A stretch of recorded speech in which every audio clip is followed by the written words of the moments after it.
You coached Porzingis for 1 year in Dallas. There was a lot of expectations for him coming into that situation. I'm wondering, from your perspective, why didn't it work out the way you probably thought? I only had him for a short period of time, and I thought, it was going well. Maybe the health, he got hurt. To fully understand the whole Porzingis situation in Dallas, we need to go look back at what happened with the New York Knicks leading up to him joining the Dallas Mavericks. So right in his rookie year, he gets drafted by the Knicks. There is some criticism here and there as to how great will he be. Is he going to just be someone who's a high pick and doesn't turn out that great? The Knicks fans are not too thrilled about him being picked number 4. But he proves a lot of doubters wrong. He finishes second in Rookie of the Year voting behind Karl Anthony Towns. And this is also the year in his rookie season that Kevin Durant coined him the unicorn. And the exact quote he said is, he can shoot, he can make the right plays, he can defend. He's a 7-footer that can shoot all the way out to the 3-point line. That's rare and block shots. That's like a unicorn in this league. That was a direct quote that Kevin Durant said about Porzingis in his first year. In the second season, things are going good. His numbers are virtually up across the board, aside from really free throw percentage. He's giving you 18 points, 7 rebounds a game in your second year. That is solid. The year after that, in his third season, the trajectory keeps on going. He's averaging close to 23 a game. This is a year that he was an all-star for the first time. So your third-year guy is already an all-star. Now, the Knicks, they weren't doing that good. They were missing the playoffs. However, this is what you want to see from a young guy that you drafted. He's improving every single year. Unfortunately, this is where you could say the quote-unquote downfall started, or the unfortunate downfall, because this was the year that Porzingis was named an all-star. And right after being named an all-star, very shortly after that, he tore his ACL, which caused him to miss the remaining games in this regular season that I'm talking about. Moving along to the 2018-19 season, which is just right after this whole all-star selection thing happened, Porzingis is still injured. He's not playing at all. And just before this season in particular, the Knicks did not give him a rookie extension. All right? So now we're moving along into the new year of 2019. He's still injured. He's still not playing. And now there seems to be some friction between him and the Knicks front office. I got hurt. I brought in my own guy to do the rehab, and the team didn't like it. Because when you're hurt, you're not, at least I felt like, you're not valued. You're not showing anything. The trade was already, they were going to trade me anyway. It's just that we went in and asked for a trade, and then like 2 minutes later, I was traded already. It was already done anyway. It was just so they could say, oh, he asked for a trade, and boom, that's it. He didn't want to be here. I believe Porzingis. Me personally, I think the Knicks wanted to get rid of him because they had a lot of concerns with his knee injury and going forward, what they could do with him building as the future block of their team. They can't come out and say that they traded their up-and-coming star player due to injury concerns. It wouldn't go over well with the fans. So it was in their best interest that Porzingis himself said, hey, I want to be traded. This is why I'm not surprised that Porzingis saying that the team was mad he got his own guy to do the rehabbing with instead of using who the team wanted, and then him talking about the value and not being as high when he's injured. Now let's get to the Dallas part of this. So Porzingis is traded to the Mavericks in early 2019. He still misses the whole regular season. Even when he gets traded to the Mavericks, he doesn't play at all. And in the offseason, the Mavericks signed him to, at the time, a maximum contract of $158 million over 5 years. Okay, this is a big investment that they're putting into this guy. They're assuming, obviously, that he's going to be healthy. He's good to go for the future.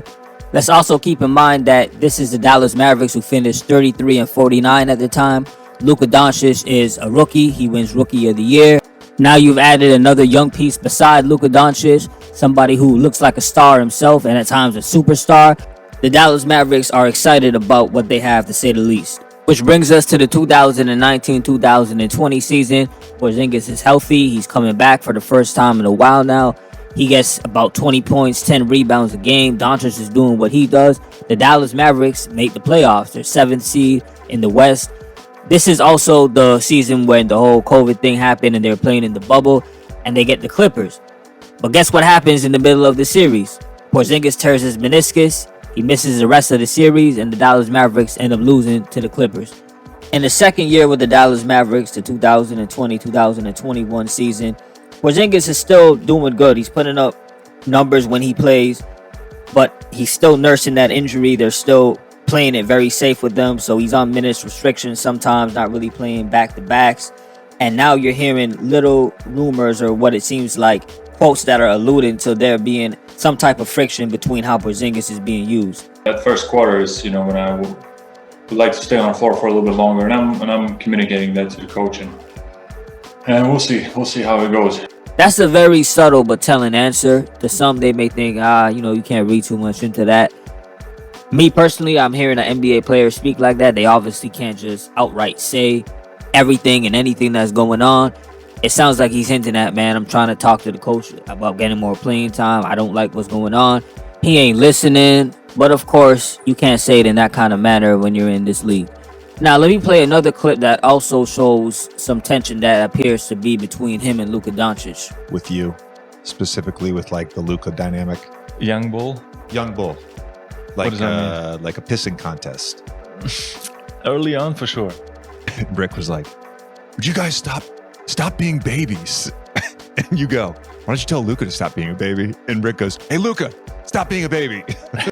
Despite all of this, the Dallas Mavericks improved on their previous regular season, this time finishing 5th in the West. Last season before that, they finished 7th. They end up facing the Clippers again. Not only do they lose for another time, Kristap Porzingis did not have his best series, fell well below his usual numbers, and he got a lot of criticism for that. This was also the last season that Rick Carlisle coached the Dallas Mavericks. He ended up resigning, and this is where Jason Kidd came in the offseason, and he started as their new coach for the 2021-2022 season. Also, the last season that Kristap Porzingis would play for the Mavericks team. And then offensively, we look to post them up a little bit more than Rick had used them in the post. It was strictly just, on the perimeter shooting threes. Both work. He has the skill set to do both. And as you know, in the business of basketball, there's trades that take place. Another very subtle yet telling interview, especially since I just played y'all the clip where Porzingis seemed to be telling about Rick Carlisle and his frustration with minutes and not being used the right way. Again, he didn't say it that way. It just came across like that. Jason Kidd is telling, okay, we try to put him in the post. Unfortunately, he still ended up being traded this year. He actually had a knee bruise as well, right? Another knee injury. They traded him to the Wizards, and the Dallas Mavericks went on to actually make the Western Conference Finals without him. To sum this all up, it was about health with Porzingis. The Knicks and the Dallas Mavericks, I believe they really, really thought that he could be a 1A, 1B kind of superstar that you rely on.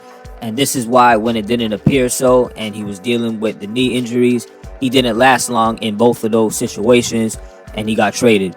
Let me know what y'all think. Let me know if I'm missing anything in the video, any other pieces of information you want to add. Holla below, like, comment, share, and as always, salute for listening. Peace.